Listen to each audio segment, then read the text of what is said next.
అడగకముందే అక్కరలిరిగి అవసరాలు తీర్చిన ఆత్మీయుడా, ఎందరు ఉన్నా బంధువు నీవే, బంధాలను పెంచిన భాగ్యవంతుడా.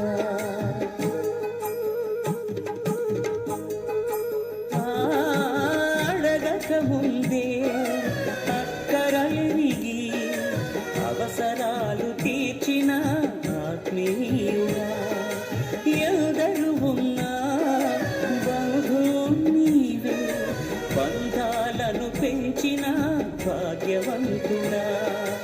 అవసరాలు తీర్చిన ఆత్మీయుడా, బంధాలను పెంచిన